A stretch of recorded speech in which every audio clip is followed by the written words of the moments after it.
할렐루야. 여러분, 서로 인사 나누도록 하겠습니다. 여러분 사랑합니다. 축복합니다. 옆에 분들 서로 인사 나누도록 하겠습니다. 자, 오늘 말씀은 창세기 2장 20절부터 25절까지 말씀입니다. 함께 같이 읽어볼까요? 아담이 모든 가축과 공중의 새와 들의 모든 짐승에게 이름을 주니라. 아담이 돕는 배필이 없으므로 여호와 하나님이 아담을 깊이 잠들게 하시니 잠들매 그가 그 갈빗대 하나를 취하고 살로 대신 채우시고 여호와 하나님이 아담에게서 취하신 그 갈빗대로 여자를 만드시고 그를 아담에게로 이끌어 오시니 아담이 이르되 이는 내 뼈 중에 뼈요 살 중에 살이라. 이것을 남자에게서 취하였은즉 여자라 부르리라 하니라. 이러므로 남자가 이 부모를 떠나 그의 아내와 합하여 둘이 한 몸을 이룰지로다. 아담과 그의 아내 두 사람이 벌거벗었으나 부끄러워하지 아니하리라. 아멘. 오전에 이 말씀을 이렇게 전했더니 몇 분이 저한테 목사님 누구한테 전달 좀 해주세요. 꼭 이런 말씀을 전하면은 그런 피드백이 있더라고요. 먼저는 여러분이 들으시기 바랍니다. 어제가 이제 부부의 날이었고요. 오늘은 이제 교회에서 지키는 부부주일입니다. 원래는 최 목사님이 오늘 설교를 담당했는데 여러분 아시다시피 모르는 분도 계셨더라고요. 최 목사님이 이제 지난 금요일 날 갑자기 실수를 했어요. 허리가 그 전날에 아파가지고 걷지 못해가지고 다 낫습니다. 다 낫고요. 이제 조금 이제 회복만 필요한데 내일 퇴원하게 될 겁니다. 그래서 제가 갑자기 오늘 설교를 맡게 되었습니다. 원래는 이제 최 목사님이 오늘 설교 주제에 맞춰서 말씀을 전해 주기로 했고 저도 나름대로 은혜를 받으려고 딱 준비하고 있었는데 제가 해야 되는 상황이 됐습니다. 오늘 부부주일이라서 이제 설교 후에 부부에게 쓰는 편지를 서로 교환하고 또 선물도 교환하고 또 대표에서 몇 분이 또 편지를 낭송하는 시간을 가질 것입니다. 저희 부부가 결혼한 지가 이제 30년이 좀 지났어요. 그리고 31년 차 결혼 생활을 하고 있고요. 저희 두 사람이 만난 지가 한 35년 정도 된 것 같습니다. 꽤 오래된 것 같아요. 제가 금방 같은데 어느 시간대 지나면은 시간이 빠른 속도로 가속도가 붙어서 지나가요. 그래서 벌써 35년이 되었습니다. 저희가 부부로 만났지만은 저희의 만남은 결코 우연이 아닙니다. 여러분과 저와의 만남도 우연이 아니고요. 하나님이 짝지어 주신 사이가 분명합니다. 예전에는요, 저희 연애사에 대해서 묻는 분들이 많았었어요. 목사님 어떻게 만났어요? 어떻게 결혼했어요? 요즘은 결혼 생활이 오래돼서 그런지 그런 질문하는 사람들이 거의 없습니다. 가끔가다 제자훈련하는 시간에 한두 분 질문하는 분이 있는데 요즘은 이제 그런 경우가 거의 없습니다. 어쨌든 예전에 자주 이렇게 물어볼 때 이런 대답을 했습니다. 저희는 교회 오빠와 동생 사이로 만났습니다. 실은 이제 제가 이제 성가대를 같이 했는데 20대 초중반에 저는 이제 중반이었고 최 목사님은 이제 초반이었겠죠. 그때 이제 제가 뒷자리에 앉았고요. 최 목사님이 앞자리에 앉았어요. 제가 베이스 알토였습니다.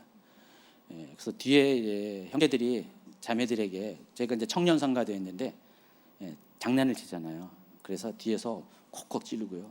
머리 땡기고 주로 제가 그랬습니다. 그래서 최은영 목사님 동기들이 많았어요. 그 성가대가 남자는 제 동기가 많고 여자는 최 목사님 동기가 많았는데 나중에 그러더라고요. 친구들이 저를 별로 안 좋아했대요. 맨날 장난을 치니까. 어쨌든 그렇게 만났습니다. 나중에는 이제 상대방의 연애 상담을 해주는 사이로 만났고요. 나중에 연애하는 사이가 되었습니다. 오래된 영화 중에 1989년에 개봉된 영화가 있어요. 해리가 셀리를 만났을 때 혹시 보신 분 계신지 모르겠어요. 제 또래 때는 보신 분이 계실 겁니다. 이런 영화인데 제가 한참 연애할 때 왜 안 보여주세요? 여기 보여줬군요. 저기도 안 보여줬네요.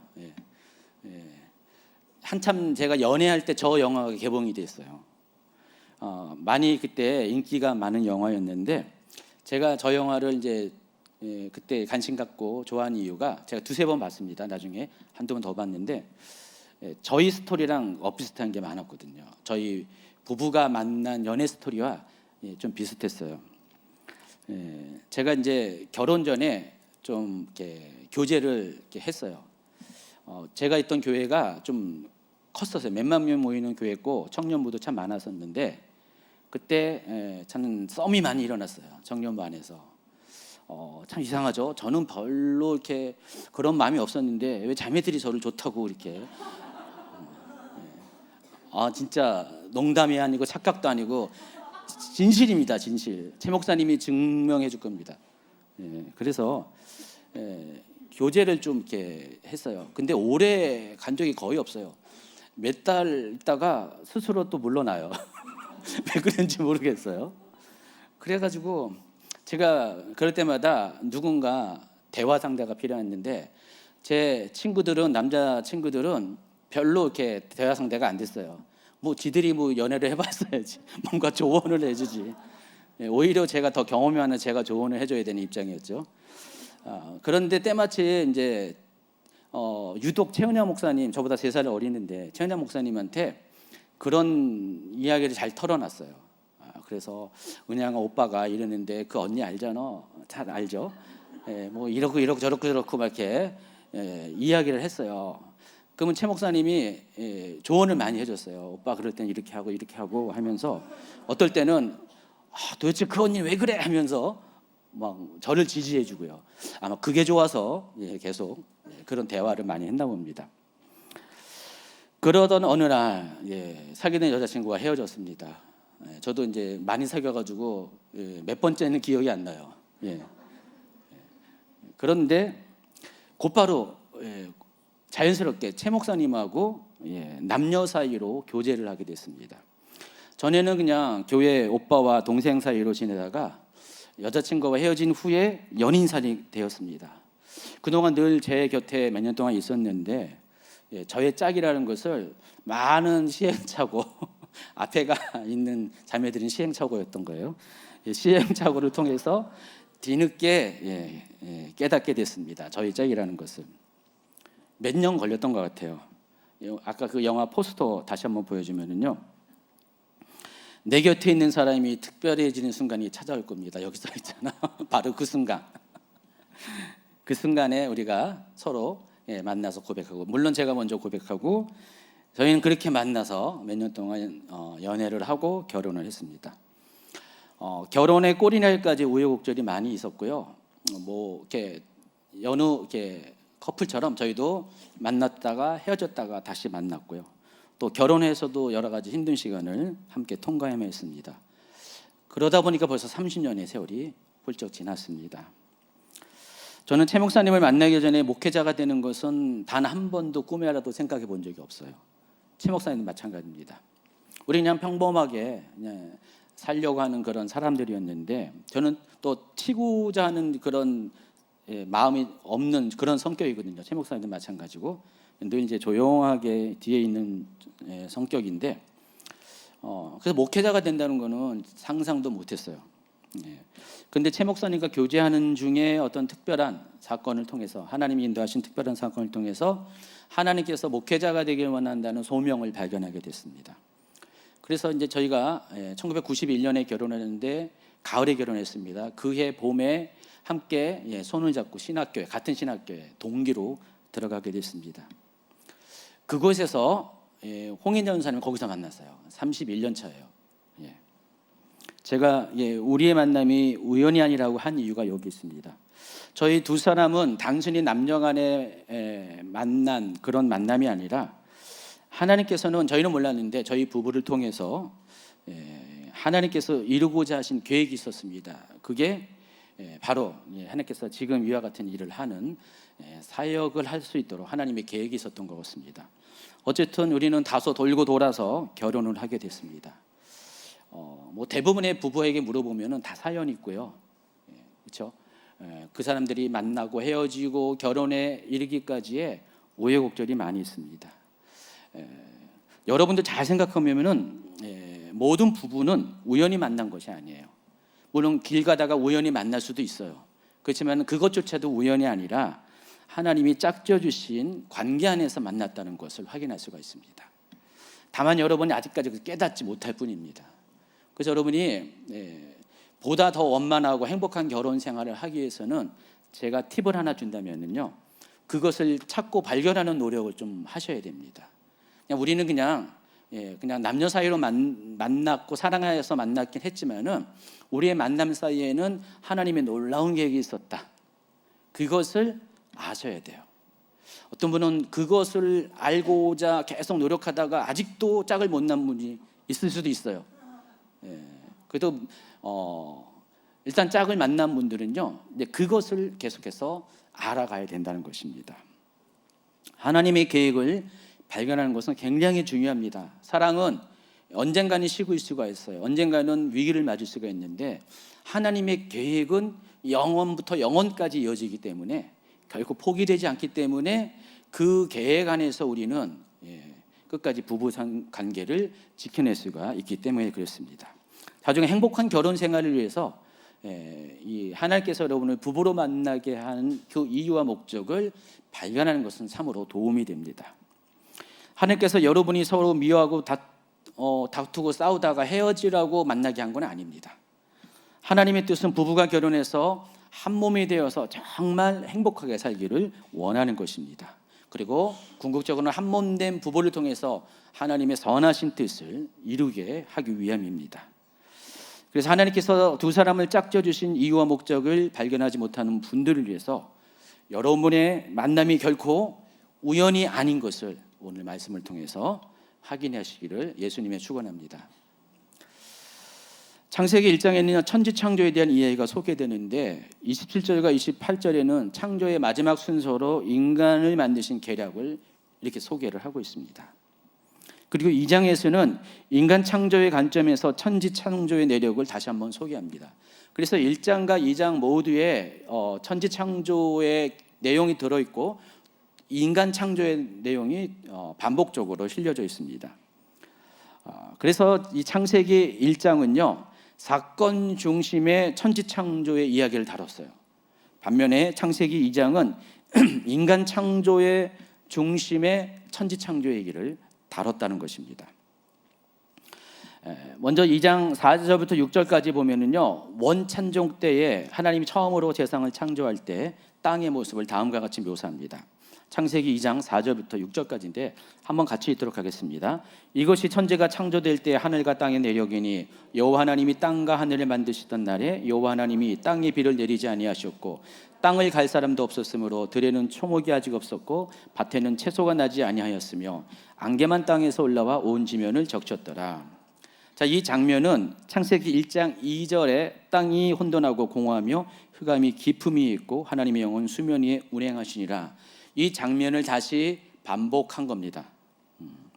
자, 특히 5절에 보면은요, 땅을 갈 사람이 없었다라는 표현이 있습니다. 이것을 주목해 보면은 2장에서 말하고자 하는 강조점이 어디에 있다는 것을 알 수가 있습니다.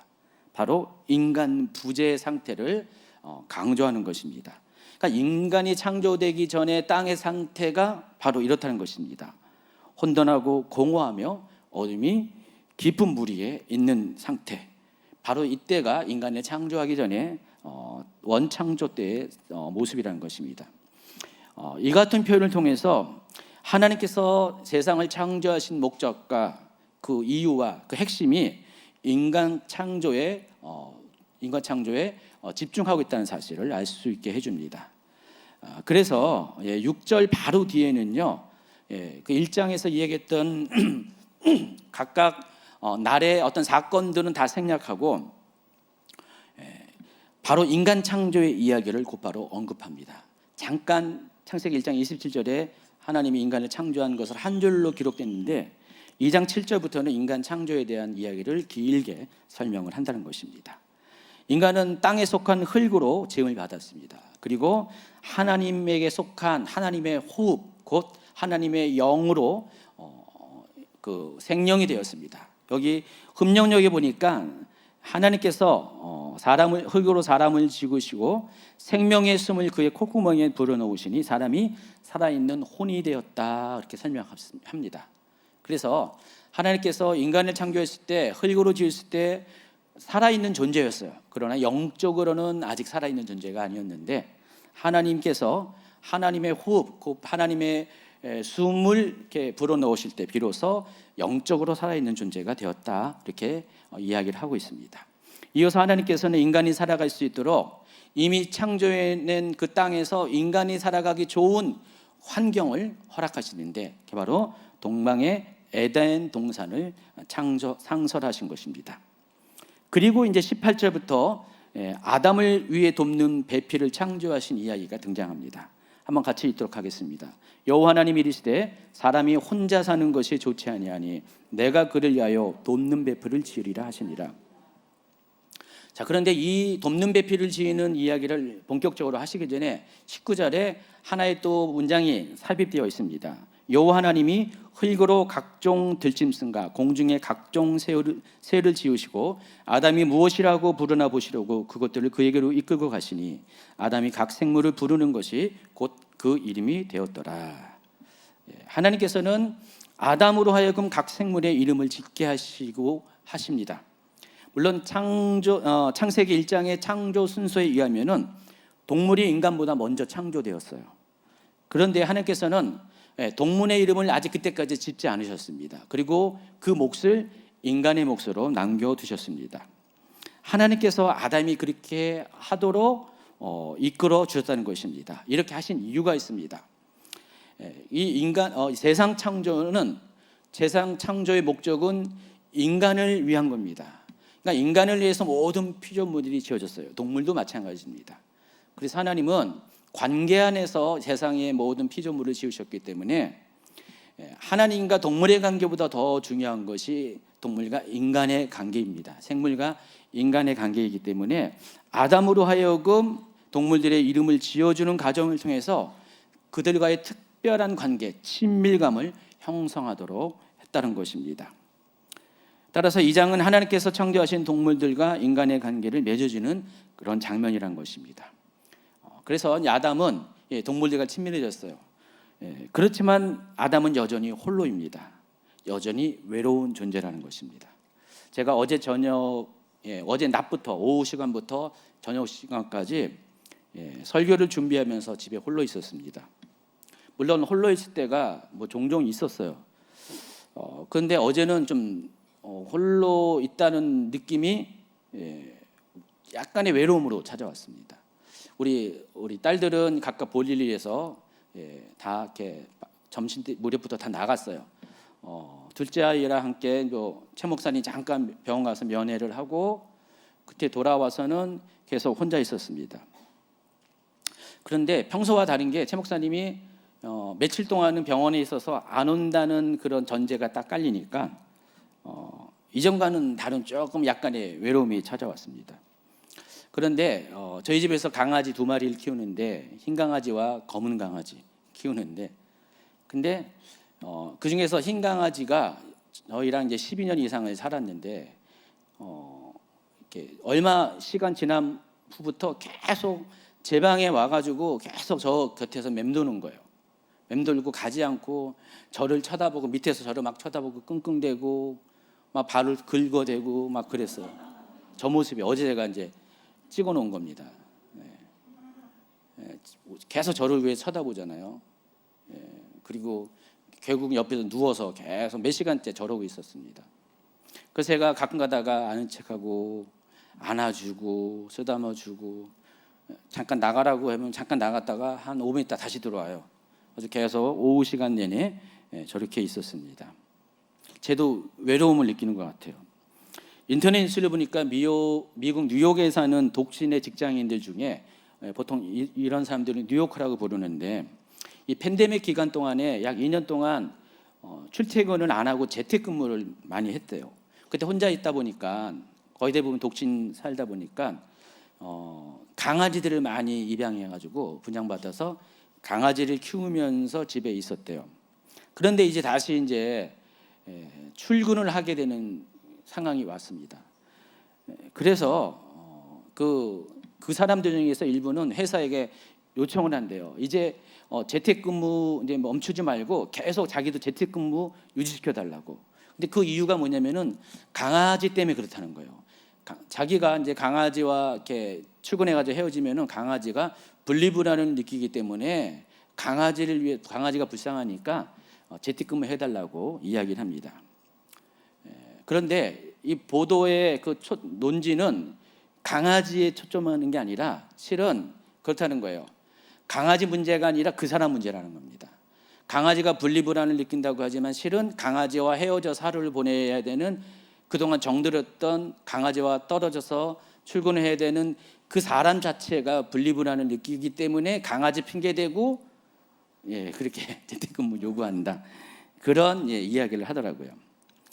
실제로 인간은요, 본질적으로 홀로 있으면 외로움을 느끼는 존재입니다. 그래서 하나님께서는 인간과 교감하기 위해서 동물들을 창조한 겁니다. 동물들은 잡아먹게 하려고 준 게 아니라 인간과 교감하기 위해서, 인간의 또 위로하는 그런 존재로 하나님께서 허락한 겁니다. 자, 그런데 그것으로 인간의 외로움은 근원적으로 해결되지 않습니다. 왜냐하면은 동물은 인간과 동일하게 흙으로 만든 존재잖아요. 육신이 있고 또 혼이 있습니다. 동물도 혼이 있는 거 아시죠? 그런데 인간과 달리 동물은 영이 없잖아요. 오직 인간만 세상 피조물 중에 유일하게 영적인 존재입니다. 그래서 동물은 어느 정도까지이지 영적인 교제를 나눌 수 있는 동물은 없습니다. 여러분 동물과 말을 합니까? 물론 말을 하는 것처럼 느낄 수도 있지만은 어느 정도까지잖아요. 여러분 깊은 고민을 동물들하고 풀어서 대화가 됩니까? 혼자 중얼거리는 것뿐이죠. 그러니까 어느 정도까지지 인간의 그 깊은 내면의 외로움을 해결해 주는 그 정도는 아니란 것입니다. 영인 인간은 영적인 존재와 교제를 할 때, 교감할 때 그 문제가, 근원적인 문제가 해결이 된다는 것입니다. 그래서 동물과 인간의 관계는 여기까지가 한계입니다. 그래서 하나님께서는 영이신 하나님과 우리와의 교제를 원하시고요, 또 같은 영적인 존재인 동일한 인간과의 교제를 위해서 또 다른 누군가를 준비했습니다. 18절과 20절에 언급된 돕는 배필은 바로 그러한 존재입니다. 돕는 배필을 히브리어로 에제룬 네게드라고 소개합니다. 9시 때는 저게 안 나왔는데 지금은 잘 나와 있네요. 이 단어의 뜻이 뭐냐? 여기 써 있는 것처럼 마주 서 있어서 돕는 자입니다. 여러분 한자로 사람 인자가 있죠. 두 획으로 돼가지고 한 획이, 긴 획이 이렇게 사선으로 있으면은 다른 짧은 획이 반대 방향에서 그 획 밑으로 이렇게 쫙 가죠. 사람, 한자에서 말하는 사람의 의미는 서로 기대고 기댐을 받는 존재가 사람입니다. 여러분 이해하시죠? 우리 사람은, 인간관계는 서로 어느 누구는 기대고 어느 누구는 받쳐주는 존재, 또 반대 역할을 할 수가 있어요. 그런데 부부는 어떤 것이냐? 인간으로서는 그렇게 할 수가 있는데, 돕는 배필이라는 것은 마주 서서 같이 바라보고 서로를 돕는 자라는 것입니다. 이 기대고 기댐을 받는 사람들은 마주 서 있지 않습니다. 그냥 대화가 통하고 그런 건 아니에요. 그런데 이 돕는 배필인 부부 사이는 서로 마주 서서 같이 보는 겁니다. 같이 보고 서로 대화하고 서로 들어주고 또 필요한 것을 도와주는 역할, 이게 에제른 네게드, 돕는 배필이라는 것입니다. 하나님께서는 이 아담을 위해서 이러한 존재를 만들기로 결심하십니다. 22절과 21절부터 23절까지는 그 구체적인 내용이 기록이 되어 있습니다. 한번 같이 읽어볼까요? 여호와 하나님이 아담을 깊이 잠들게 하시니 잠들매 그가 그 갈빗대 하나를 취하고 살로 대신 채우시고, 여호와 하나님이 아담에게서 취하신 그 갈빗대로 여자를 만드시고 그를 아담에게로 이끌어오시니, 아담이 이르되 이는 내 뼈 중에 뼈요 살 중에 살이라, 이것은 남자에게서 취하였은즉 여자라 부르리라 하니라. 자, 22절을 보면은요, 여자는 흙으로 창조되지 않았다는 것을 확인할 수가 있습니다. 남자의 갈빗대 중에 하나로 창조되었습니다. 사실 이 말 때문에 이런 말들 해요. 남자는 흙으로 만들어서 물렁물렁한데 부드러운데 여자는 뼈로 만들었기 때문에 알고 보면 여자가 더 세고 강하다. 그런 말들 하잖아요. 그럴까요? 예. 여자가 또 다른 흙으로 창조되지 않고 남자의 갈빗대 중에 하나로 창조됐다는 것이 의미하는 것은 그런 의미일 수도 있지만은 그런 의미보다는 남자와 여자는 본질적으로 하나라는 것을 증명합니다. 서로 다른 창조물이 아니에요. 인간도 흙으로 창조했고 동물도 흙으로 따로 창조했잖아요. 그러나 여자만큼은 다른 걸로 창조한 게 아니라 다르게 각각으로 창조한 게 아니라 이미 창조된 남자로부터 만든 게 여자라는 것입니다. 그래서 남자와 여자는 둘이 아니에요. 본질적으로 하나라는 것입니다.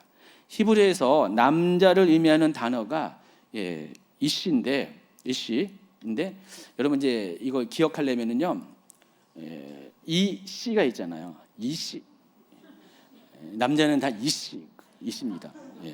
기억하시고요. 여자는 약간 부드러워요. 이샤. 여자는 이샤입니다. 이씨가 이샤를 만나는 게 결혼입니다. 근데 어원적으로 보면은 이씨와 이샤는 파생 관계가 아니에요. 동일한 단어입니다. 그래서 이씨는 그냥 남성을 의미하는 단어고요. 이샤는 여성을 의미하는 단어입니다. 그러니까 같은 단어의 남성형, 여성형이라는 뜻입니다. 이해하시겠어요? 이 문법이 의미하는 것은 이씨나 이샤나 같은 존재인데 남자를 부를 때는 그냥 남성형으로 이씨, 발음 조심하세요. 이씨.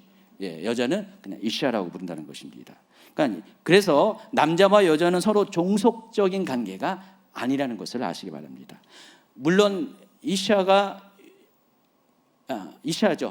이시로부터 나온 것은 사실이지만은 이샤 역시 하나님의 형상을 따라 모양대로 지음받은 그 이시의 본질 그대로를 가지고 창조된 존재라는 것입니다. 그래서 인간론적으로 이시와 이샤는 각각의 독립된 존재인 것은 분명하나 분리할 수 없는 서로 하나인 존재입니다. 여러분, 삼위 하나님이 세 분이시지만 세 위라고 표현해야죠. 세 위지만은 결국 한 분인 것처럼 남자와 여자도 그런 신비한 관계 속에서 하나님이 만드셨다는 것입니다. 존재하는 몸은 둘이지만 본질적으로 하나이기 때문에 남자와 여자는 하나가 될 때 비로소 안정감을 누립니다. 여러분, 다 결혼하면은요, 불안정한 사람도 물론 더 불안정해지는 분도 있어요. 자기 갈빗대가 아닐 수가 있어요. 다른 이렇게 규격이 좀 안 맞는 갈비뼈가 있을 수도 있지만은 잘 맞는 갈비뼈는요, 맞으면은 안정감을 누려요. 그래서 여러분께 결혼하면은 남자들이 왜 살찌는지 아세요? 저도 과거에는요 허리 28이었어요. 몸무게 한 60kg 안 됐었어요. 전 날씬했어요. 근데 결혼하고서부터 조금씩 하루 1년 지나니까 살이 조금씩 쪄가지고 어느 순간에 그냥 제가 별명이 곰돌이래요. 저를 보면은 그 카카오톡에 보면은 라이온을 연상해가지고 막 곰돌이라고 하고 저랑 인상 비슷한 누구랑 계속 닮았다 그러고 막 그런 얘기 합니다. 근데 저는 옛날에 그러지 않았어요. 굉장히 날카롭게 생겼어요. 각이 아주 분명한 이런 사람 보고 조각미남이라고 했는데 그랬어요. 저도 옛날에 한때는 그랬습니다. 근데 결혼하고서부터 한 몇 년 지나니까 서서히 살이 붙기 시작하더니 어느 순간에부터는 더 이상 그런 소리를 안 듣게 되고요. 이제 곰돌이라는 소리를 이런 소리를 많이 듣게 됐습니다. 우리 딸내미는 맨날 제 배 위에 누워가지고 퉁퉁거리면서 북치고 막 지금도 그래요. 다 큰 애가 지금도 아빠 배는 아주 푹신푹신해서 좋다고 베개 베고 누우고 톡톡 치고 막 그러더라고요. 뭔 얘기 말았죠? 예, 자주간 그랬습니다. 자, 24절을 넘어갑니다. 24절은 이러므로 남자가 부모를 떠나 그의 아내와 합하여 둘이 한 몸을 이룰지로라 그랬습니다. 자, 24절은 인과관계를 나타내는 접속사 이러므로로 시작합니다. 뭐 그러므로, 이러므로, 같은 단어죠. 그래서 이걸 통해 알 수 있는 것은요, 24절은 23절까지 언급한 내용의 결과로서 그렇기 때문에 이렇게 하라라는 그런 의미가 있습니다. 다시 말해서 23절까지 내용이 이렇기 때문에 남자가 부모를 떠나 그의 아내와 합하여 둘이 한 몸을 이룰지로다. 그 앞의 내용은 이미 제가 다 설명을 했습니다. 그러므로 남자가 부모를 떠나 그의 아내와 합하여 둘이 한 몸을 이루는 것이 가장 안정적인 관계라는 것을, 가장 안정적인 인간관계라는 것이 오늘 성경이 말하는 것입니다. 그렇다면 남자와 여자가 한 몸을 이룬다는 것이 어떤 뜻인가요? 어떻게 해야지 한 몸을 이룰까요? 여러분, 첫 번째 명심해야 될 것이 한 몸을 이루기 위해서는요, 24절에 보니까 남자가 부모를 떠나라고 했습니다. 떠나야 돼요. 하나됨의 전제는 먼저 떠남에 있습니다. 지금 둘이 하나 있는데 하나로부터 떠나지 않으면 원래 짝지어주신 그 짝과 하나 된다는 것은 불가능하다는 것입니다. 그럼 무엇으로부터 떠나야 합니까? 남자가 부모를 떠나는 것입니다. 그렇다고 해서 부모를 버리라는 것이 아닙니다. 부모의 관계를 청산하라는 것이 아닙니다. 여기서 부모를 떠난다는 것은 홀로 서기를 의미합니다. 독립을 의미합니다. 더 이상 부모를 의존하는 것이 아니라 하나의 인격체로서 완전한 독립을 하는 것입니다. 이것이 선행되어야 그 출발선에서 비어있는 상태에서 정말 하나님이 짝지어주신 배우자의 연합이 가능하다는 것입니다. 부모를 떠나지 않고서는 배우자가 들어올 틈이 없다라는 것입니다. 실제로 부부가 하나 되는 것을 방해하는 가장 큰 원인 중에 하나가 남자가 부모를 떠나지 못하는 것에 기인합니다. 제가 부부 상담을 좀 많이 하게 되면요, 이런 분들이 적잖이 있습니다. 그 결과 발생하는 것이 고부 갈등이에요. 이것이 심해지면은 부부의 신뢰가 깨어지고 심지어 이혼하는 결과도 발생하게 됩니다. 남자가 부모를 떠난다는 것은 또 여러분이 알아듣기 설명하면은 이렇게 설명하면 됩니다. 내 가정의 아주 중요한 일들을 결정함에 있어서 우선순위를 결혼 전에는 부모와 상담을 했다면은 이제는 결혼 후에는 아내와 상담을 해야 돼요. 그래서 아내와 상담한 결과를 가지고 부모와 상담을 하는 겁니다. 이해하시겠죠? 그러니까 부모 먼저 상담하고 그 결과를 가지고 아내하고 이야기하면은 이것은 부모를 떠난 것이 아닙니다. 여전히 부모에게 종속되어 있다는 것입니다. 뭐 그런 이제 부부로서 연합해서 그런 관계를 겪은 분이 있고, 이제는 또 부모가 되어서 결혼할 자녀들과의 관계 안에서 자녀들과의 관계 설정을 하는 분들도 있을 것입니다. 만약에 여러분이 뭐 며느리나 사위를 보게 된다면은 여러분도 자녀들 그 부부의 관계에서 그 자녀도 떠나지만은 여러분도 떠나야 됩니다. 그래서 중요한 얘기 있으면은요, 만약에 아들이 물어오면은 네 아내랑 먼저 대화해봤니? 그래서 같이 결론을 내렸니? 이렇게 질문해야 되는데 여전히 그 며느리보다 아들과 모든 것을 우선적으로 하면은 문제가 생긴다는 것입니다. 재미있는 것은요, 성경은 여자의 경우 부모에게서 떠나란 말을 하지 않아요. 물론 이 성경을 쓸 때 성경의 관점과 기준이 남성 기준으로, 남성 중심으로 기록되어 있어서 그런 면도 있지만은 실제로도 제가 봐서 남자가 부모에게서 안 떠나지 않으면 문제가 생기는 건 많은데 여자가 부모에서 안 떠나서 생기는 문제는 그다지 찾아보기가 힘들어요. 실제로 그렇습니다.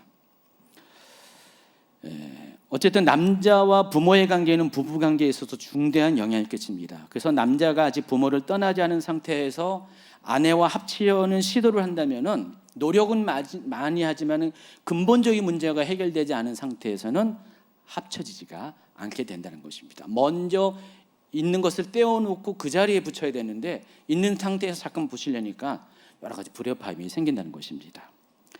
남자와 여자가 한 몸을 이루는 두 번째 단계는 합치는 것입니다. 먼저는 떠나는 거고요, 이제는 합치는 것입니다. 남자와 여자가 하나로 합친다는 것은 인간의 모든 것이 하나가 됨을 의미합니다. 여러분 모두 알고 있듯이 인간은 영과 혼과 육으로 구성되어 있습니다. 그래서 지금 제가 더워요. 육으로 되어 있어가지고 에어컨 좀 틀어주시기 바랍니다. 여러분 안 덥죠? 더워요? 예. 추워요?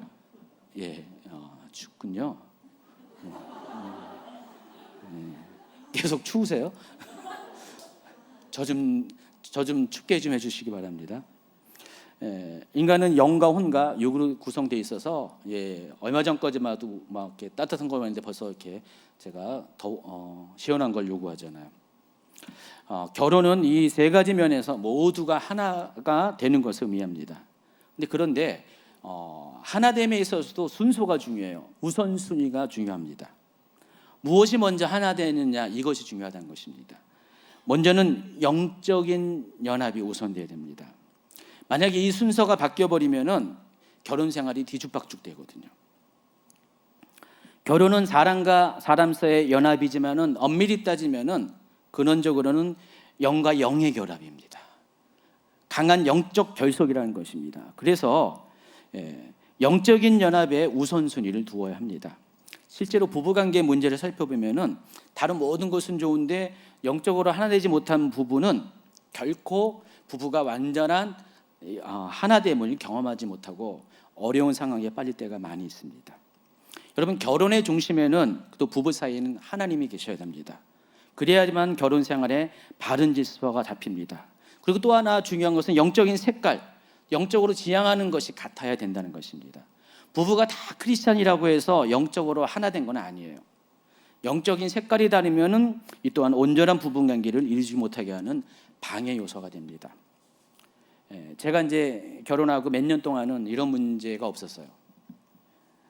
그런데 이제 저희 둘째 아이가 선교원에 다닐 무렵 한 4살, 5살쯤 됐을 때, 지금부터 한 20여 년 전에 그때부터 문제가 생깁니다. 저는 그냥 전통적인 교단의 전도사였고요. 당시 최은야 목사님은 그냥 전도사 사모면서 아이를 키우는 평범한 주부였습니다. 그러다가 이제 최 목사님이 아이를 낳으면서, 큰 아이를 낳으면서 신학교를 중단을 했거든요. 그리고 이제 아이를 어느 정도 키웠으니까 둘째 아이가 어느 정도 이렇게 자기 이제 유치원에 갈 수 있는 나이가 되니까, 약간 떨어질 나이가 되니까 그때 다시 중단된 공부를 다시 하기로 했습니다.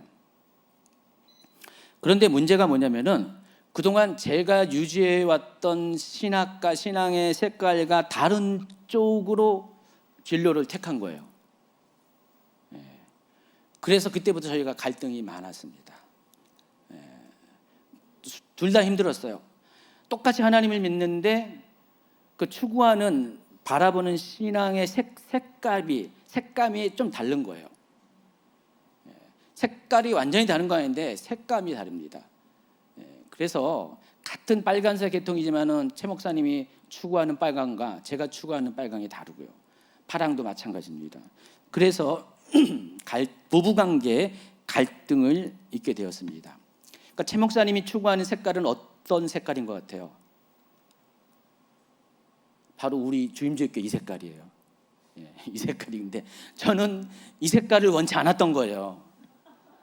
막 소리 지르고 기도받고 그냥 몸에서 이상하게 이렇게 반응하고, 이렇게 왜 싫은지. 그때 어느 날 이제 최 목사님이 그때 스카프레노 목사님 집회 때인가 그때 갔어요. 아이는 저한테 맡겨놓고 갔는데, 저는 그래도 이렇게 최 목사님을 그런 게 부딪혀도 끝까지 데리러 가고 밤늦게 올까봐 가서 차에서 기다리고, 저는 안 들어가고, 그게 싫어서 안 들어가고 밖에서 기다리면서 이렇게 픽업하러 데리러 가고, 항상 그랬습니다. 근데 안 나오는 거예요. 집회가 다 끝나고 사람들이 다 갔는데, 불도 다 꺼졌는데 도대체 뭔 일이야? 전화는 안 되고. 그 들어갔더니 본당도 다 불 꺼져 있는지 저 기도실에 불이 켜져 있는 거예요. 그 교회. 그래서 갔더니 한 몇십 명이 남아 있는 거예요. 근데 보통 우리가 이제 금요 집회 때 예전에 기도 받을 때 그 장면, 똑같은 장면이죠. 그때 제가 너무 불편한 거예요, 마음이. 그런 거 받아들이기가 너무 불편해가지고. 근데 멀리서 봤더니 최 목사님이 저기 누워 있는 거예요. 화가 단단히 나가지고 그날 밤에 가서 또 말도 안 하고 그냥 화났다는 건, 저는 화를 나면 말을 안 해요. 말을 안 하고 그냥 그 무시무시한 분위기로 하면은 최 목사님도 이렇게 오매기지고 해가지고 막 그래요. 그런 상태로 그날 밤을 보냈습니다. 사랑하는 아내이기 때문에, 혼과 육으로는 사랑하는 아내이기 때문에 최대한 배려해주고 사랑해줬지만 어느 선에서 한계를 경험하게 되고 자주 부딪히게 되었습니다. 몇 년 동안 이런 일이 생겼어요. 그러던 어느 날 제가 결단을 했습니다. 그리고 제가 속했던 모든 삶의 자리에서 제가 떠났어요. 그리고 최은영 목사님 쪽으로 제가 맞춰줬습니다. 솔직히 이게 쉬운 건 아니에요. 특별히 교단과 관련된 사역자에게서 이거는 정말 아브라함이 우르를 떠나는 거하고 똑같습니다. 그래서 저는 그렇게 선택을 했고요. 결과적으로는 최선의 선택이었습니다. 제 경우를 보아도 영적으로 하나 되지 못한 부분은 정말 결혼 생활이 쉽게 풀리지 않습니다. 딴 건 다 좋은데 영적인 문제가 풀리지 않는 부분은 힘들어요. 여러분, 이렇게 믿지 않는 남편과 이렇게 관계에서 힘든 부분 많이 있잖아요. 믿긴 믿어도 그냥 종교적으로 종교 생활하는 남편과 그렇지 않은 아내 얼마나 힘듭니까? 아내도 힘들고 실은 남편도 힘들어요. 제 경우를 보니까 남편이 2배는 힘든 것 같아요. 아내는 다 알고 그랬기 때문에 받아들이는 게 좀 이렇게 하지만 남편은 알지 못한 상태에서 당하는 입장이기 때문에 힘들어요. 그래서 여러분, 아내 된 여러분이요, 그런 분이 있으면은 남편을 많이 고려해 주시고 헤아려 주시고 이해해 주고요, 끝까지 중보하시면은 어느 날 갑자기 남편이 자기 삶의 자리를 내려놓고 아내한테 올인할 수 있는 그날이 올 수가 있습니다. 그날을 기대하고요, 꼭 남편을 배려해 주시기 바랍니다. 행복한 결혼 생활을 위해서는 그래서 우선순위에 있어서 영적인 결합이 있어야 돼요. 영적으로 하나가 돼야 됩니다. 이것으로 끝나는 게 아닙니다. 두 번째는 혼의 연합이 있어요. 혼은 마음을 가리키고요. 그래서 결혼 생활은 서로 마음이 통해야 됩니다. 생각하는 것과 바라보는 관점이 하나 되어야 합니다. 모든 부부가 다 달라요. 아까 오전에 편지를 읽을 때 강수영 권사님이 편지를 읽었는데 뒷부분에 이런 얘기 하더라고요. 그 남편 이승배 집사님이 이랬대요. 우리 부부는 1%만 갖고 99%가 다르대요. 특이한 케이스가 아니라 일반적인 케이스입니다. 그런 분들 참 많습니다. 물론 처음에 부부는 많은 것이 다르지만은 살아가면서 점점 더 하나가 되는 것을 경험하게 됩니다. 생각이 하나가 되고 언어가 하나가 됩니다. 이런 부분은요, 나중에 살다 보면은요, 옆에서 뭐라 그러냐면은, 두 사람이 오누이 같아요. 닮았어요. 실은 얼굴의 윤곽을 보면 전혀 다른데 그 분위기가 많이 닮았다는 것입니다. 아마 이런 얘기하면은 속으로 끔찍해 라고 생각하는 분이 있을 수도 있어요. 그런데 여러분, 정말 하나가 되면 될수록 나는 모르는데 사람들 보기에 닮은 사람이 돼요. 여러분, 호도원의 그 유명한 큰바의 얼굴 아시잖아요. 그 큰바의 얼굴을 계속 바라보다가 그 큰바의 얼굴 같은 모습을 가진 위대한 인물이 그 마을에 태어난다는 그 전설 따라 삼짜리 같은 얘기를 듣고 자라난 소년이 평생을 큰바의 얼굴을 가진 얼굴을 위대한 인물을 기다렸지만은 결국 나타나지 않았잖아요. 근데 어느 날 인생의 황혼 무렵에 누군가가 바로 이 소년 이제 노인이 된 소년을 가리켜서 큰바의 얼굴이라고 이야기하잖아요. 부부도 어느 순간에 큰바의 얼굴처럼 닮아갑니다. 누가 큰바의 얼굴인지 모르지만은 아마 대부분 여자보다는 남자가 큰바의 얼굴이겠죠. 얼큰하다는 뜻입니다. 이해를 못하시는 분들은 나중에 이제 옆에 분한테 물어보세요. 얼굴이 크다는 거예요. 제가 얼굴이 크잖아요. 그래서 닮아갑니다. 닮아가서 나중에 보면은 정말 오누이처럼 보이게 됩니다. 여러분, 이런 부부는 성공한 부부입니다. 자기는 잘 모르지만은 남들이 보기에 정말 닮았다. 어떻게 두 분 이렇게 닮으셨습니까? 라고 그런 소리를 듣는 부부는 성공하는 사람이란 것입니다. 왜 그럴까요? 큰바의 얼굴을 바라보는 것처럼 평생을 계속해서 돕는 배필로 서 있기 때문에 그렇다는 것입니다. 여러분, 돕는 배필이 뭐라고 했어요? 마주 서서 도와주는 사람이 그 돕는 배필이잖아요. 계속 그렇게 하다 보면은 내가 바라보는 것을 따라서 내 삶도 그렇게 따라가게 된다는 것입니다. 저희 부부는 이 부분에는 문제가 없었어요. 그래서 해리가 셀리를 만나게 된 겁니다. 저희는 옛날에 자주 대화하고 마음을 많이 나눴고요. 뭐 밤새서 이야기할 때도 많은데 요즘은 잘 안 그래요. 요즘은 최 목사님이 먼저 잠들어 버리니까. 옛날에 연애할 때는요. 그때는 공중전화가 어느 순간부터는 시간별로 됐지만은 저희가 연애할 때만 해도 1시간 통화해도 그냥 한 통화 요금 냈었어요. 그때 집 전화도 마찬가지요. 그때 최 목사님하고 저하고 이제 최 목사님은 그때 집에 전화가 하나밖에 없었는데 아버지 방에 있는 장인어른 방에 있는 전화기를 몰래 이제 동생 시켜가지고 자기 방으로 이렇게 공수하게 한 다음에 밤에 전화를 해요. 한 새벽 2시, 3시까지 막 전화하면은 어느 순간에 대답을 안 해. 뭔지 알겠죠? 전화하다가 잠들어 버리는 거예요. 그런 일이 이제 비일비재했었습니다. 그래서 자주 대화하고 자주 서로의 마음을 확인하는 시간을 가져야 됩니다. 세 번째는요, 육체적인 연합이 있어야 됩니다. 어떤 사람은 지나치게 이성적인 결혼 생활을 꿈꾸고 고집하는 사람이 있습니다. 여성분들 중에서 그런 분이 많더라고요. 그러나 결혼은 플라토닉 사랑이 아닙니다. 결혼은요, 현실이에요, 현실. 그래서 이 육신의 삶에도 연합이 필요합니다. 그런 노력이 필요하다는 것입니다. 여러분, 톱니와 통기가 합쳐질 때 서로 다 다르잖아요. 그럼 어떻게 됩니까? 이 부분에 대한 그 조화되는 시간이 필요합니다. 연세가 되면은 이제 노인들이 무릎이 쉽게 닳아버려요. 그래서 인공관절 수술을 많이 합니다. 저희 어머니도 2번에 걸려서 양쪽 다리를 인공 수술했는데 수술한 다음에 몇 달 동안은 많이 힘들어하세요. 왜냐하면 내 뼈가 아니기 때문에. 그래서 그 시간을 몇 달 동안을 그 고생하는 시간을 겪고 난 다음에 지금 이제 한참 시간이 지나니까 무릎 때문에 불편하다 힘들다는 소리를 안 하세요. 처음에 우리 안에 다른 뼈가 내 안에 이렇게 삽입되면요, 당연히 이물감을 느낄 수밖에 없어요. 내게 아닌 것 같아.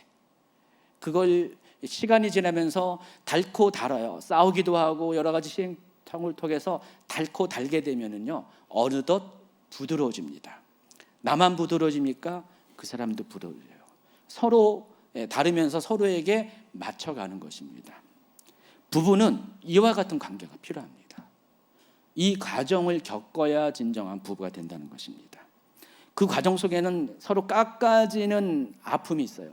깎아지는 불편함이 있지만은 반드시 요 시간들을 통과해야 된다는 것입니다. 어떤 부부는요, 서로 수입을 따로 관리하며 독립적인 재정을 꾸미는 부부가 있습니다. 장점이 있어요. 그러나 제가 겪어보니까 이 부부에 있어서 재정은 서로 간섭 안 하는데 편하게 부부가 부딪히지 않은데 그런 장점이 있기도 하지만은, 그러나 자기도 모르는 비밀을 서로 만들어 가기 때문에 그래서 틈이 생길 수 있는 위험성도 있다는 것을 아시기 바랍니다. 누군가 한 사람에게 맡기고 같이 공유하고 저희 집은요. 그래서 재정은 제가 관리해요. 제가 관리하고 싶어서 하는 게 아니라 최 목사님 잘 못해요. 몇 번 맡겨놨는데 특별히 이제 항상 재력이 부족한 시기 있잖아요. 한 달 하고 머리 아파서 못하겠다고. 저는 별로 머리 안 아픈데 저한테 맡겨요. 저는 이제 다른 가정의 아내처럼 최 목사님이 그걸 맡아주길 원하는데 그게 불만이었어요. 어느 날 이제 막 싸우다가 이제 결국은 서로 이제 할 말하다가 그런 얘기를 해요. 그럼 최 목사님이 그럼 내가 해볼게 하면서 다시 맡았는데 역시나 한 달 뒤면은 또 힘들어요. 몇 번 이런 시행착오를 겪다가 결국은 이제 그날 이후로 제가 다 지금 30년 넘게 재정 관리를 하고 있습니다. 부러워요? 예, 지금은 뭐 아무렇지도 않아요. 예, 그래서 제가 요즘 이제 계속 하다가 어느 순간에 최 목사님이 그러다 보니까 재정이 자기는 떠나니까 거기에 또 결핍을 느끼나 봐요. 그래서 어느 날부터는 제가 용돈을 딱 고정 몫을 주고요. 예, 그 몫은 알아서 하라고. 그게 참 이렇게 좋긴 좋더라고요. 그때부터는 안정감을 누리더라고요. 예, 혹시 그런 분이 있으면은 서로 배우자에게 용돈을 딱 정해놓고요. 통장에 넣어줘가지고 그건 알아서 하라고 이렇게 하시기 바랍니다. 최 목사님은 자지간 뭐 생기면은 다 자기가 뭐 해요. 근데 저는 다 살림했습니다. 거꾸로 되었습니다. 그런데 뭐 불만이 없습니다. 예. 저는 실은 뭐 살 게 없잖아요. 최 목사님이 알아서 다 옷 사주고 신발 사주고 다 사주고. 최 목사님은 여전히 이렇게 돈이 많이 들어가죠. 예. 그렇죠. 예. 그러다 보니까 만약에 입장이 거꾸로 했으면 피곤했을 거예요. 또 최근에는 여러 가지 이유로 방을 따로 쓰는 부부가 많아집니다. 근데 이것도요 필요할 때는 그렇게 하지만은 최대한 자제해야 됩니다. 아무리 싸우고 지지고 볶고도요 부부는 떨어져서 자면 안 돼요. 저희도요 결혼 초기에도 자주 싸웠어요. 서로 다르니까요. 톱니가 다르니까 깎아진 시간이 필요했잖아요. 저하고 최 목사님도 말은 통하지만 살아온 배경이 워낙에 다르기 때문에 또 성격도 아시잖아요, 여러분.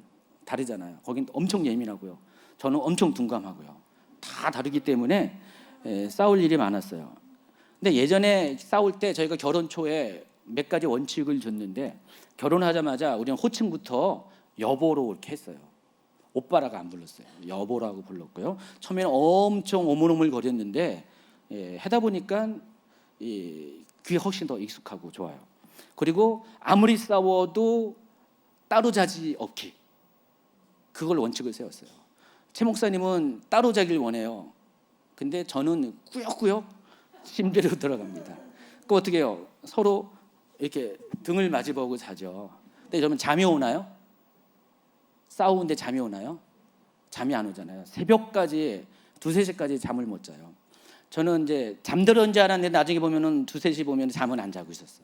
서로 이렇게 등을 이렇게 등 보고 서로 이렇게 등을 돌리고 이제 누워 있는데 잠은 안 잤어요.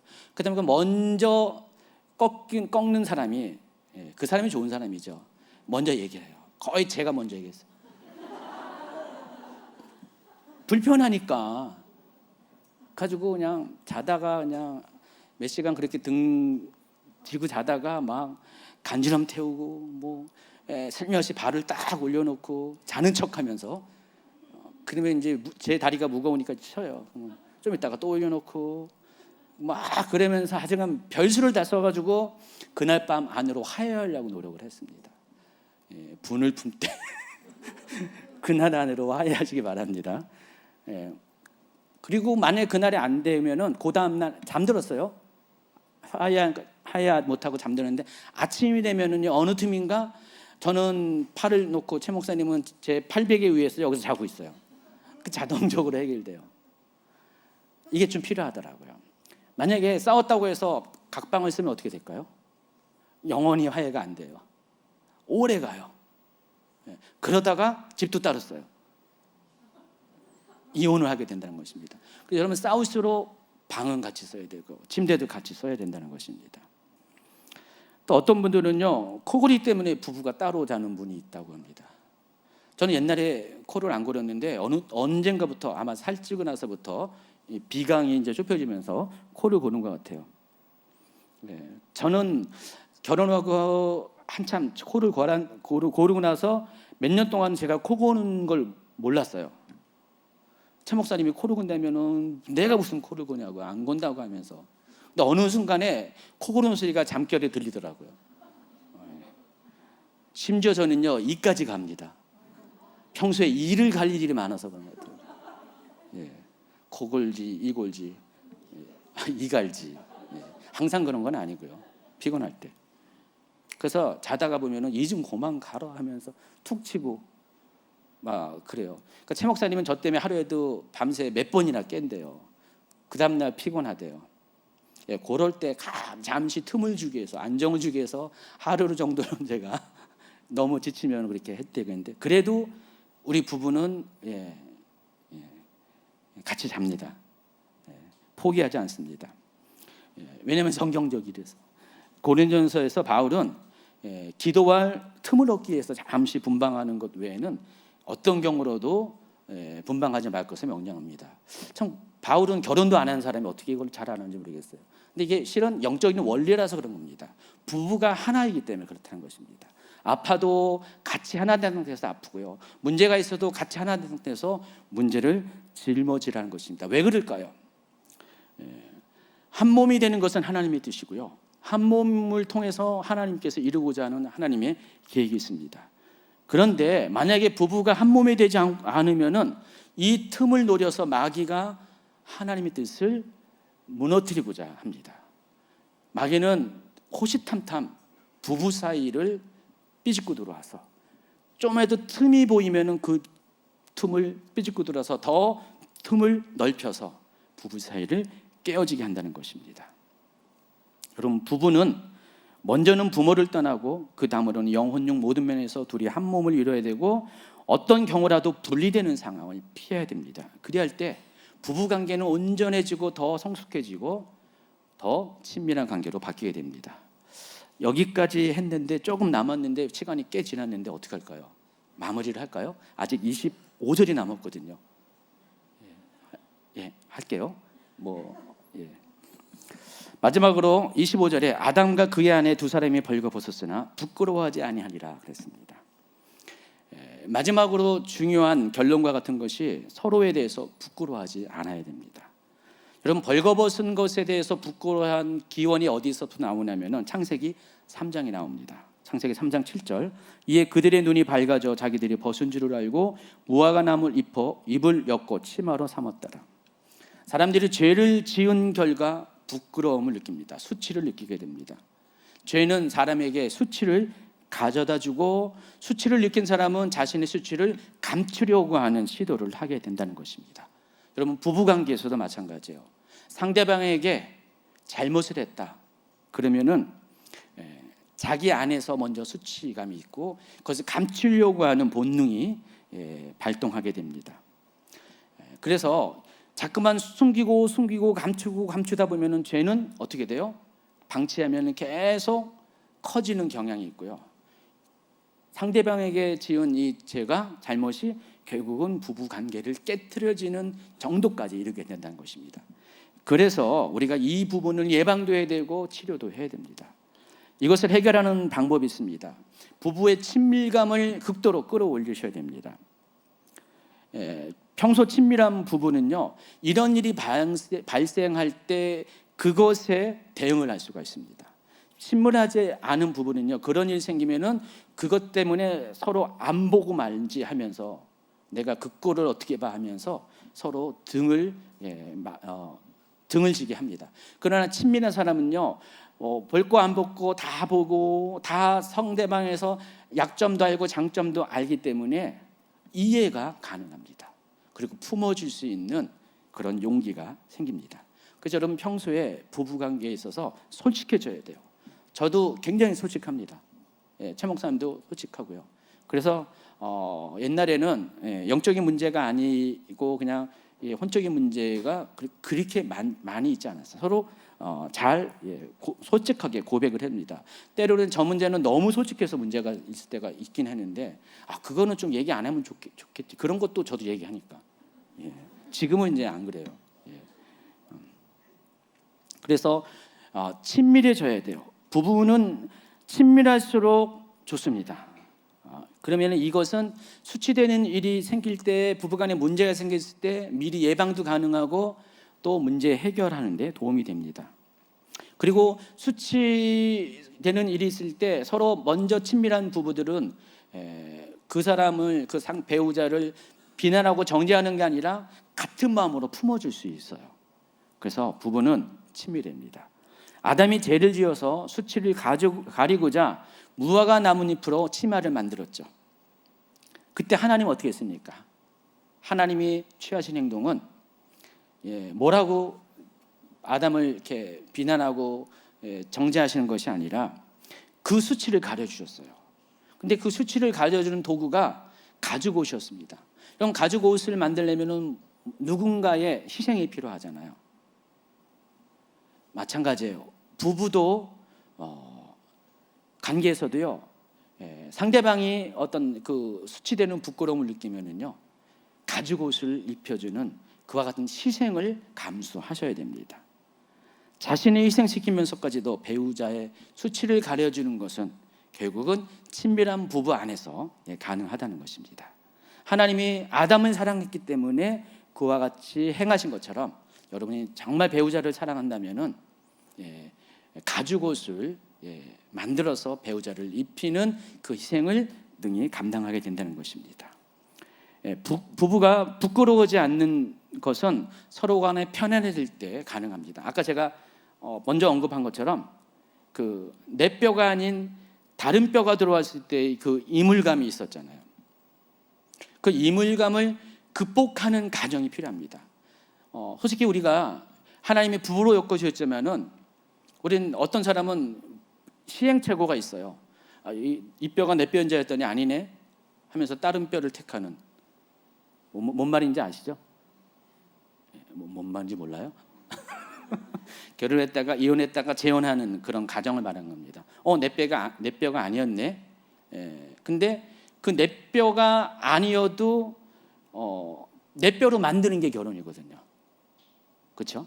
근데 설령 그것이 처음에 실패가 되더라도 다시 두 번째 뼈를 받아들이는 그때는요, 또다시 실패를 경험하면 안 됩니다. 계속 가다가 꼈다 뺐다를 반복해서는 안 되는 겁니다. 한 번의 실수로 족하고요. 두 번째 뼈를 빠질 때는요, 그 뼈가 내 뼈로 될 때까지는, 이물감이 없어지는 기간까지는 참고 인내하고 나도 서로 이렇게 그 뼈를 맞추는 노력들을 해야 한다는 것입니다. 그래서 부부는 계속해서 신뢰가 쌓여져야 돼요. 비밀이 점점 없어져야 돼요. 어떤 부부는 까도 양파처럼 계속 비밀이 나와. 그러면 안 됩니다. 어느 시간 지나면은요, 더 이상 깔 게 없는 존재가 나와야 돼요. 그게 벌거벗은 것입니다. 벌거벗은 것은 결국 수치스럽고 부끄러움만 있는 것이 아니라 벌거벗을 때 비로소 하나가 됩니다. 여러분, 친밀한 관계는 벌거벗은 상태에 비로소 하나가 되기 때문에 그렇습니다. 오늘 이제 가정의 달 마지막 설교고요. 오늘 이 메시지로 오늘 가정의 달 모든 메시지 마칩니다.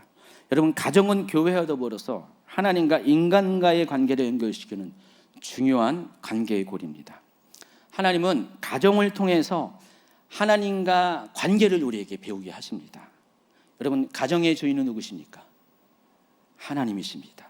그리고 아버지로서 하나님은 우리를 만나 주십니다. 또한 하나님은 부부의 연합을 통해서 하나님과의 연합이 무엇인지를 가르쳐 주십니다. 그래서 부부는 교회와 성도 간의 관계를 상징합니다.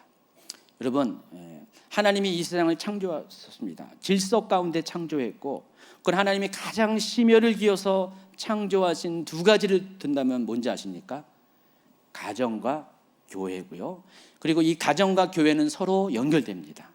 서로 상관이 있습니다. 그래서 하나님은 가정과 교회를 통해서 하나님의 뜻을 계획을 만드시고 이루어 가십니다. 세상이 멸망해도 끝까지 살아낼 것은 가정과 교회입니다. 그러다 보니까 마귀는 이 가정과 교회를 허물기 위해서 최대한 자기 최선을 다한다는 것입니다. 할 수 있으면 가정을 허물고 할 수 있으면 교회를 허물입니다. 그래서 여러분이 이 영적인 원리를 안다면은 영적 전쟁의 차원에서도 가정과 교회를 지키는 일에 여러분이 최선을 다해야 돼요. 그래서 틈을 만들지 말아야 돼요. 하나 될 수 있도록 여러분이 모든 할 수 있는 최선을 다해야 한다는 것입니다. 오늘 이제 이 말씀을 마치면서 여러분의 가정을 돌아보시고요. 또 교회에 대한 여러분의 생각과 마음을 한번 다시 점검하면서 과연 지금 이 시간대에 내 가정을 무너뜨리고자 하는 그 마귀의 공격에 허용된 틈이 무엇인가를 한번 생각해 보시기 바랍니다. 그것들을 속히 메꾸시기 바랍니다. 또 교회 안에서의 연합을 방해하는 내 안에 있는 문제가 무엇인지를 발견하시고 속히 그 틈을 메꾸시기 바랍니다. 메꾸지 않으면 틈은 점점 벌어질 것이고요. 언젠가는 문제로 드러나게 되고요. 그러면은 다 헤어지고 깨어지는 결과가 됩니다. 여러분, 깨어지면 자기 손해예요. 헤어지면 자기 손해입니다. 우리는 또다시 외로운 상태로 들어가게 될 것이고요. 행복해지지 않는 삶이 됩니다. 여러분, 행복은 지키는 거고 만들어가는 것입니다. 가정도 부부관계도 교회 안에서의 모든 공동체도 다 지키고 만들어간다는 것을 깨닫고요. 이 가정의 달 여러분 그것을 결단하고 꼭 그것을 실천하는 여러분 되기를 예수님의 이름으로 축원합니다.